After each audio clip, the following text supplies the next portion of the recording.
लालगंज विधानसभा क्षेत्र 124 भारत की आजादी के बाद पहली बार सोमवार को सेवानिवृत्त सैनिक धीरेन्द्र कुमार ने निर्दलीय प्रत्याशी के रूप में निर्वाचित पदाधिकारी के समक्ष नामांकन पर्चा दाखिल किया है। नामांकन पर्चा दाखिल करने के बाद समर्थकों में काफी उमंग दिखा। वहीं समर्थकों ने फूलमाला पहनाकर स्वागत किया। पहली बार जनता की सेवा के लिए चुनावी मैदान में उतरे पूर्व सैनिक धीरेन्द्र कुमार ने बताया कि देश सेवा के बाद गांव में गरीबों की सेवा के लिए कृत संकल्पित हूं। इसी उद्देश्य से निर्दलीय प्रत्याशी के रूप में लालगंज विधानसभा क्षेत्र से नामांकन पर्चा दाखिल किया हूं। वहीं उन्होंने कहा कि बिहार विधानसभा 2025 के चुनाव में जनता दल से न दलदल से बदलाव लाएगी, निर्दल से। किस विधानसभा से नॉमिनेशन दिए हैं? 124 लालगंज विधानसभा क्षेत्र। क्या उद्देश्य रहा, जो कि आप पूर्व सैनिक हैं? मेरा उद्देश्य है, जो मैं आज नॉमिनेशन दिया हूँ, एक राजनीति में अच्छे वातावरण को स्थापित करना। जिस तरह सैनिक एक देश में अच्छे वातावरण को स्थापित करके देश सेवा में निरंतर लगा रहता है, उस तरह समाज सेवा में भी एक सैनिक आज अपना नॉमिनेशन दिया है। उद्देश्य यही है, राजनीति में अच्छा वातावरण को कायम रखना। आप निर्दलीय प्रत्याशी के रूप में आज नामांकन किए हैं, मतलब लोग पार्टी की तरफ रुझान ज़्यादा होता है। क्या आपको लग रहा है विधानसभा का रुख क्या है? देखिए, एक सैनिक के लिए कोई पार्टी और विधानसभा के रुख से नहीं है। जब एक सैनिक हम हैं तो हम देश का बेटा है, और देश के बेटा है उसमें भी लालगंज भगवानपुर का एक सेवक बन के हम आ रहे हैं। जब एक सैनिक वर्दी पहन लेता है तो देश का हो जाता है। तो पार्टी से हमको नहीं है, क्योंकि मेरा नारा ही रहा है, दल पार्टी, जाति धर्म समुदाय से ऊपर और एक देश सेवक से जुड़े। मेरा यही है।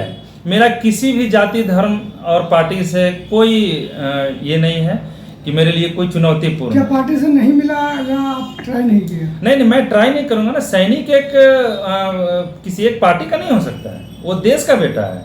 वो एक माँ ने जन्म दिया है और भेजा है देश सेवा के लिए, तो पूरे देश का बेटा हो जाता है। माँ तो जन्म दी है, लेकिन हमारे कई हजारे माँ बहन भाई सब लोग हो जाते हैं। पिछले कई महीनों से लगता है कि बिना पार्टी के जीत सुनिश्चित हो पाएगी? जिस तरीके से लोगों का माइंडेड होता है कि ये पार्टी वो पार्टी, और आप निर्दलीय, इसको कैसे टक्कर देंगे? देखिए, टक्कर का तो ये तो थोड़ा ठीक है, अभी बताना उचित नहीं होगा। लेकिन एक चीज़ मैं आपके माध्यम से कह सकता हूँ कि एक सैनिक के लिए जीत और हार कोई महत्व नहीं रखता, क्योंकि एक सैनिक को जो टारगेट मिलता है तो वो जीत के लिए ही मिलता है। तो जब हम इस विधानसभा में आए हैं, एक ऑप्शन है इस लालगंज विधानसभा में कि एक युवा सैनिक आपके विधानसभा में है। जनता को तय करना है कि मुझे क्या करना है। आज़ादी के बाद तक हर किसी को मौका मिला। आज़ादी के बाद से एक पहला सैनिक इस लालगंज विधानसभा से नॉमिनेशन करके आए हैं। पहला नॉमिनेशन भी है, तो जनता को तय करना है। बाकी सैनिक को हार जीत से कोई ज़्यादा वो नहीं है। हम जनता सेवा के लिए हैं, क्योंकि हमको मालूम है कि अगर मैं जनता के सेवा में आया हूँ तो निस्वार्थ भाव से करना है। तो हार जीत कोई महत्व नहीं रखता। कोई पार्टी से मेरा कोई टक्कर नहीं, किसी कैंडिडेट से टक्कर नहीं है। पिछले कई महीनों से आप जनसंवाद भी कर रहे हैं, लोगों के बीच जा भी रहे हैं, क्या संदेश लोगों को देते हैं? हाँ, मैं लोगों के बीच में गया, और जो मेरी जनता से अपील है कि हर किसी को नेता ईमानदार चाहिए, लेकिन वोटर ईमानदार नहीं बनना चाहते हैं। तो मैं एक सैनिक होने के नाते मैं ये अपील करूंगा इस लालगंज विधानसभा ही नहीं, पूरे बिहार की जनता से, कि ये लोकतंत्र की महापर्व है।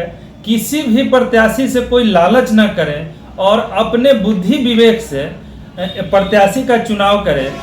इससे एक अच्छा मैसेज आएगा हर प्रत्याशी और राजनीतिक जो भी लोग जुड़े हुए हैं कि नहीं, जनता अब जागरूक है, पैसा कौड़ी से राजनीति नहीं होगा, अच्छा वातावरण होगा। तो वोटर से मेरा यही है कि अगर वो ईमानदार वोटर, अगर जिस दिन ईमानदार बन गया और प्रत्याशी ईमानदार बन गया, वोट लेने वाले और देने वाले ईमानदार बन गए, तो समाज की अपने आप विकास हो जाएगी। किसी भी को खोजने का जरूरत नहीं है कि मेरा विकास क्यों नहीं हो रहा, लेकिन लालच ना करे प्रत्याशी से। बिहार की राजनीति में जातिवाद का बड़ा चर्चा होता है, आप कैसे इसको साधेंगे? अपनी जाति, अपने धर्म?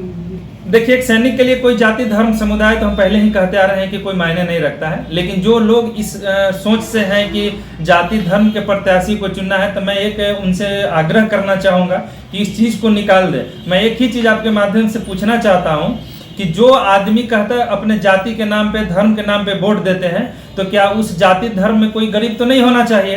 तो ऐसा कोई भी अगर जाति धर्म के लोग अगर कह रहे हैं कि मेरे धर्म में, मेरे जाति में गरीब नहीं है, तो मैं मान जाऊंगा कि जाति धर्म पे वोट देने से ही फायदा है। नहीं तो इस पे लोगों को खुद सोचना पड़ेगा कि जाति शादी करने के लिए होता है और धर्म पूजा करने के लिए होता है। बाकी प्रत्याशी चुनने के लिए, प्रत्याशी आप चुनिए कि आपके कंधे से कंधे मिला के कौन चलेगा, उसको चुनिए। जाति धर्म का इसमें कोई सवाल ही नहीं है। आप एक पूर्व सैनिक हैं, तो पूर्व सैनिक संघ का कितना सहयोग आप लोग को मिलेगा? हाँ देखिए, मैं एक सैनिक हूँ और देश सेवा किया हूँ, और हमारे जो पूर्व सैनिक संघ संगठन है जो जिला से है, तो उनका पूर्ण सहयोग है।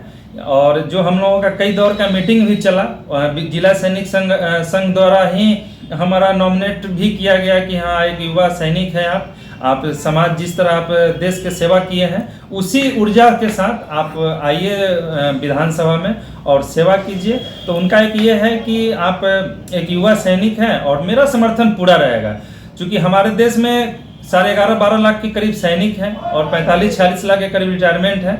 तो उनके लिए भी एक मिसाल है कि हम लोग जितना मेहनत करते हैं देश सेवा में, उतना मेहनत समाज सेवा में करेंगे तो शायद भ्रष्टाचार मुक्त किया जा सकता है। जीत के प्रति कितना आश्वस्त? जी, अपने जीत के प्रति कितना आश्वस्त? हाँ, जीत के प्रति तो देखिए, जिस दिन मैं भर्ती होने जा रहा था तो ये नहीं ना मालूम था कि मैं भर्ती ही हो जाऊंगा। मैं तो गया था, दौड़ा 10-20 हजार लड़का के साथ, मैं भर्ती हो गया। तो जीत हार एक अलग चीज है, लेकिन मैं इतना जरूर बता सकता हूँ कि मेरी जो आपके विधानसभा में नॉमिनेशन जिस हिसाब से हुआ है, तो समझिए कि अच्छा ही रहेगा।